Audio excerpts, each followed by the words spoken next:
Will Cherry, somewhere in Ohio. This is someone who, obviously from the name, is from Ohio. Yeah. Will Cherry, he submitted his project to us Cleveland. through the Google form. And I'm not gonna lie, I was going through the Google form. I sent you all these projects. I saw Dom on there. I'm like, okay, we see him. We see Will Cherry. Yada yada. Woo woo woo. And I'm on Twitter.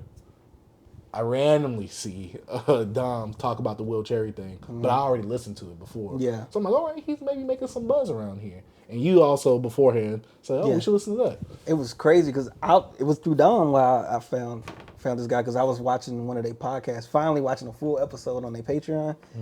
I support, and they was like, "Yo, this Will Cherry project is like the best project we heard this year, one of the best." And I'm like, "Let me check this out." So I didn't go in with super high expectations. I just wanted to get a listen. I want to hear one of the best projects you heard. You know what I'm saying? So, but I don't know if you want to start on your how you feel about this album or what you think, B. So, Will Cherry, somewhere in Ohio. Let me pull the project up real quick. This project is 12 songs, 31 minutes. I saw the cover, and I'm like, all right, you with a keyboard and all that. I'm thinking this about to be on some artsy fartsy. I'm a lyrical, spiritual, miracle individual. I'm thinking this about to be on that. I didn't even get that. I'm like, whoa, what are we doing? I get to the first track. I'm like, okay. Kind of giving me, a few Travis vibes. You get what I'm saying? I get to the bank. Okay. At first, I'm like, I'm not feeling the song. But when the beat dropped, I'm like, oh. And I started looking, I'm like, okay. I'm like, for an underground project, I'm like, let me check the production credits on here. I'm like, because who producing this? I saw his name. Yeah. I'm like, I went to another song. Interlude. Production. He I'm like, touched all this stuff, bro. yeah, and I'm like, this sounds good. I'm gonna be real with you, B. Yeah. I like this. Yeah. I love this. I really love this. I did not think that I was gonna come in here and loving this project this much, and I'm like, what is happening right here? And to me, he comes off as like the best way I could describe it for someone who doesn't know, it's like a more humble, but SoundCloud era sounding version of Travis Scott. Obviously less auto-tuning, because he doesn't use auto-tune as heavily as Travis Scott. He doesn't do all the noises and stuff that Travis Scott does. But for the production and the sound and the sonics that he gives you, to me it felt a lot more grand than what I would have given an underground project. And to me that's what was crazy, because I'm not going to come in here, he's not the best rapper. Yeah. And I'm not looking for the best rapper. To me, I've always said it on here, to me what matters is how the music sound. And that also incorporates the lyrics, that also incorporates the sonics. To me, you got me. You've told me earlier before we started the show, this is something I would make. You goddamn right. Because I goddamn love this right here. I mean, a lot of the production styles, to me, this is one of the more versatile projects that I've heard this year, hip-hop wise. I'm like, what are we doing right here? I enjoyed this. And it's one of the most of the content and subject matter they raps about is more so aspirational and inspirational. Like, He's I at want to that be point, this. yeah. Oh, I got to do this. Like, it's all that type of stuff. And I don't want to say that it's repetitive to where it's like, oh, this is like, he keeps repeating this. It's more so those things where it's like, to me, it's the way that he tailors it, especially around the production. To me, it's what makes it sound a lot different, and I could enjoy listening to each song. I'm trying my best to articulate this, but most of the theme is like, he wants to be somewhere in life. He wants to be someone in life. For me, sonically, and while, like I said, he's not like the greatest of lyricists, and I'm not looking for that. To me, he raps well. To me, he's a better rapping version of Travis Scott. He can rap better than Travis Scott. And the production to me helps carry me through this album as well. Like, he raps well on the beat. He sounds good on the beat. He's sometimes melodic. He's sometimes rapping. Certain tracks, like Full Metal Jacket, there's certain tracks on here where I'm just like, Full Metal Jacket. I'm not gonna lie. When the beat first started, I'm like, I didn't like this. But then when he started doing the first part of the hook, And the hook comes Full in. Metal Jacket, I'm like, this is about to be the first skip on here. And then, I'm like, oh, That's your bag, and then when bro. the beat, I was like, I thought about you yeah, this is his bag. Bro. this is all me right here. To me, this is like if Travis Scott and Nestle, this is an artist that was in the the SoundCloud era as well. It's like if they made a project together, sonically, but it's Giddy up. more You of talking about Nestle? Giddy up. Yeah. Giddy to me, up. that's what it sounds like. I remember. But Giddy go giddy. but to me, it's more of like a humble beginnings type thing. Yeah. And so, for me, sonically, you had me. Rapping wise, you had me as well. you know, you didn't say nothing too crazy where I'm like, oh, I really got to focus on these lyrics. I got to zone in. Like it didn't require that. For me, you engulfed me in this world that you created with this album, and I was in there. I fully enjoyed my listen to this. Every time I listen to this, I'm like, man, this is good. Sometimes he had like, I don't want to say it in a bad way. Some songs felt longer because it's like two-parter songs kind of, or like more than one thing was happening in the song. But I enjoyed it because I'm like, all right, I feel like I'm getting more. I'm getting a bang for my buck. That's the best way I could say it. For me, B, like I said, I really enjoyed this. Sonically, he had me. Like I said, that Full Metal Jacket, that big. Certain times when you had that beat drop, I'm like, Yeah. what is this dude? This guy knows how to create music. This guy knows how to create a song. This guy knows how to make a song. I know it sounds like I'm glazing. The only critique I have is that maybe step the lyricism up a bit. But for me, that's not really a big thing when you're making good sounding music like this. To me, like I said, this is my bag. How you feel about some of the other projects that we talked about in what we've been jamming section in previous episodes? This is my bag, B. Like this is all me. Like I really have not too many critiques about this. I enjoyed this fully. Like Wheelchair, you got me. Like if you're doing this on all your projects, obviously you gonna probably come on here sonically different on your other projects. You got me. Yeah. Cause this was good. B, this was good right here. Yeah. Well, What's your opinion, B? What was your impressions? What was your take on this, B? so what I think about Will Cherry is, like you said, I think like production wise, to me, it's his strong suit. I feel like you created this world, this concept of somewhere in Ohio. I don't fully understand it, but I guess what I think about it is just like in a way of like, I don't know if it's a thing of I'm out here in Ohio somewhere. I don't know if you from Cleveland or outside of Cleveland, because I'm from a small town as well, and like being from this small town and this big city by you, and like it gets to a point where it's like sometimes you just say, "Hey, I'm from Texas," you know what I mean? So he's just like somewhere in Ohio, like someone in Ohio, somebody made this right here, and I feel like production wise, to me, you kind of told the story. Lyrics wise, like you said, it's more aspirational things you want, you like where you want to be, where you want to go, like your dreams. And him starting off the track, his first track with people saying things like that, like the first track and the second and the last track kind of connects. And I got a huge, of course, Travis Scott impression on this, and I'm like, he wears his inspirations on his sleeve a lot. It could be a good and a bad thing for me, because to be honest, a lot of stuff felt like I heard it before. And it could be a thing where I could tell that you love music, you study production. I see you got Sango on here, and that's one of my guys. I said, love Sango. And you did some work around with some of his production and like sampled it up here. And I was like, yo. So like to me, bro, like rapping wise, like you said, it wasn't like, oh, he's crazy rapper. I wouldn't even say he's a better rapper than Travis Scott, because I really didn't get much from his rapping, to be honest with you.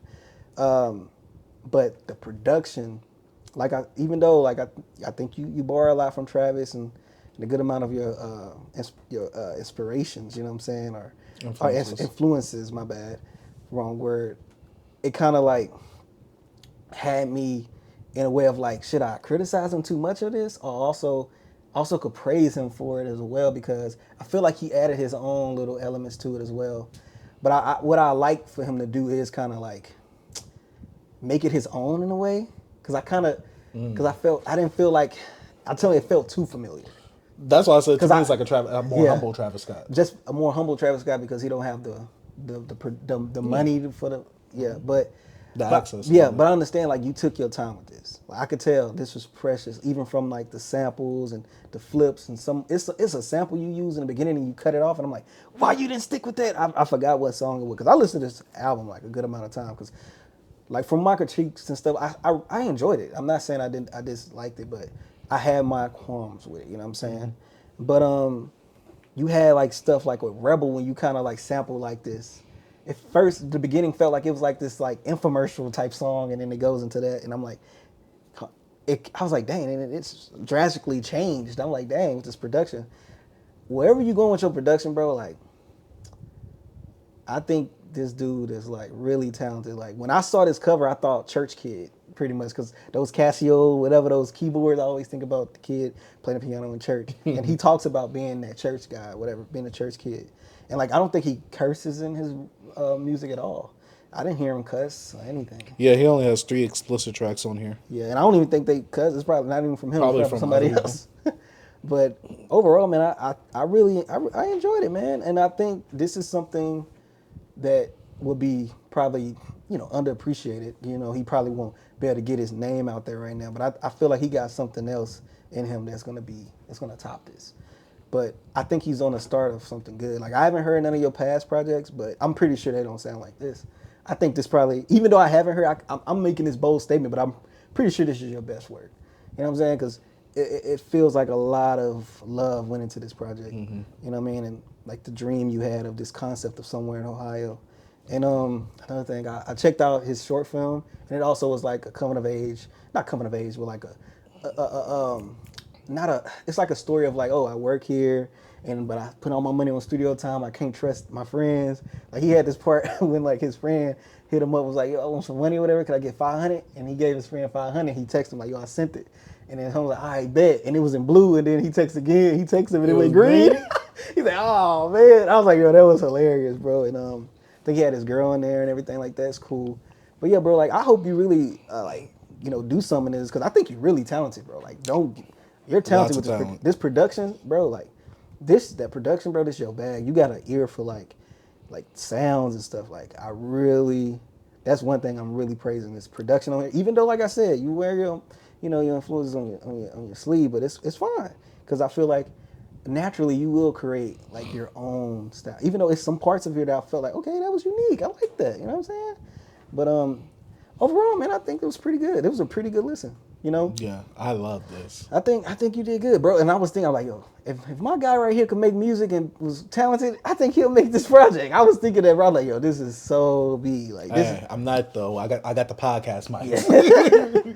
So like, I was like, it kind of gave me a vibe of like, you know what? What if my favorite rapper made something like, and you could recreate that music yourself, like, and play it in your car and like actually enjoy it, and it's your music. Cause like, when you do something, and you sometimes don't even want to listen to it or watch it because you created it. That's like, me all the time. You know what I'm saying? So I'm thinking like this probably he wanted like, yo, I want to make me something that I really, really enjoy and play and listen to. But I feel like this is one of those things where for the regular person, they probably wouldn't like this, because this is more of that Travis Scott style. And while Travis Scott has a huge fan base, there's people who I know that are like super like casual. They don't like Travis Scott. Yeah, but I feel like he has heart. Like, I guess that's their humbleness, pretty much. Yeah. To me, I felt like this was. But I feel like heart because of the production, I'm saying the super casual person. Yeah. Like our parents. Yeah. People in our family who don't. Those are the people who wouldn't listen to this. But for someone who's like more so like a hip hop head, or people who listen to music a lot like us, they'll love this project right here. Obviously, like I said earlier, it's like a humble Travis Scott.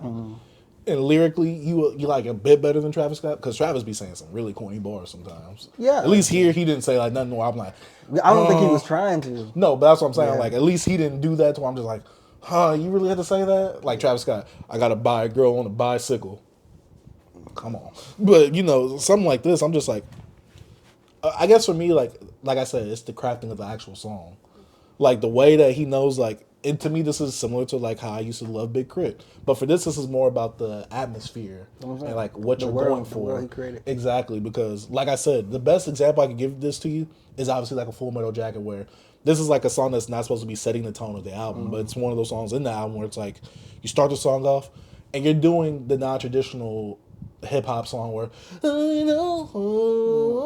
after the bar, like, it's kind of like a bridge, but it's not really. I don't know what to consider that, but it's like right after the hook, and you do that, and then you get into rapping, and then you come back into that. To me, like, stuff like that, I'm like, he's very, like, you could tell, very specific. I don't know what the word is, but I don't know if it's meticulous. Meticulous. I don't know if it's that, but you could tell that he's very like, I want that. I want to do that. I'm saying, how do I create that? Like, how do I? Like, he uses himself as an instrument. And also, I want to say the curation as well. Some of the features, while the features themselves don't stand out, how they were using the album. One feature stands out to me. How they were using the album for me was really well. Yeah. Like, nothing made me like, oh, I need to check that person out on their own. That's what I'm saying. He's a producer, bro. Like, he's a good curator to me. That's what I'm saying. I was like, yo, this dude's a producer. Even at the end track, the Somewhere in Ohio, like, gave me some Frank Ocean vibes. But I don't know if this is a guy named Wes Will. are because I know it got Kip Stone, Westwell, but like I think Kipstone, and Ellie Orca. I like that verse when he was like, it was like Dave Chappelle. They laugh at they laugh at, Oh, yeah, I they remember laugh at your at the masterpieces and stuff like that. That was a good verse. I was like, yo, this dude really rapping right here. He rapping. I like it. But not overall, man. I think you did a pretty good project, man. Hey, you got someone I'm actually gonna check out his stuff. 'Cause I want to see him grow. You know, I even subscribe to you on YouTube, man. I'm gonna follow your journey. I need to. I'm gonna see. Yeah, I should have sent you this short film when I was watching it, but I was. See, I didn't know because all I saw was that, and I want to put this out here so that way people support. You can buy this album, I think, for like $5. Okay. I think he has like CD merch and things like that, and I think he has a Bandcamp. Because I was looking at some stuff because I was like, yo, if you got a vinyl of this, like, yo, this would be perfect in the collection. You know what I'm saying? We got CD or anything? I think he has a CD. That'd be cool. And I to know buy. you could buy his album digitally for like $5. I might buy a CD. So, I support him, and I like his because he has like a fictional burger spot that is called, I think it's Mel something burgers, Mel Bell burgers. I like if he's selling that shirt, that'd be cool. But I'm gonna check him out, bro. Yeah, he has hoodies, t-shirts, but he has an actual website that I saw. Okay. So, yeah. But yeah. But hey, also, bro, I don't know if you got the FX30. Hey, you know, man, I got one of those cameras as well, man. Them joints. It's a good picture on that joint. You know what I mean? Hey, he said y'all. He said y'all connect. Hey, man, I'm just saying. But yeah, Will Cherry, Somewhere in Ohio. I love this, bro. I like it, man. This is one of my favorite projects right here. He did really good, man. Yeah. Wasn't what I expected, to be honest with you. I agree. This wowed me. You know, I had to give you some type of criticism, some constructional criticism, which it wasn't really a problem with me. It's just sometimes you're like, all right, I feel like I heard this.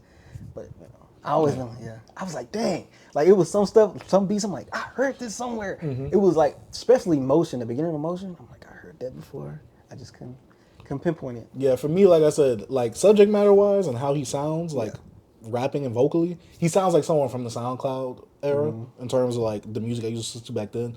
But he has a Travis Scott ear for production. In terms He of, also had like this how Baby grimy Keem it type was. of beat as well on one of the tracks. I gotta hear it. I forgot which one it was, but it had the kind of the Baby Keemish flow. Yeah. But made it. I gotta read it. I forgot. But yeah, overall for me, like I said, I really enjoyed this project. Will I Cherry, liked it too, bro. Somewhere in Ohio, check it out. Keep doing your thing, bro. Like, hey, you got big things coming, man. I'm gonna just say that. Man, shout out to Beyond Beats and Culture.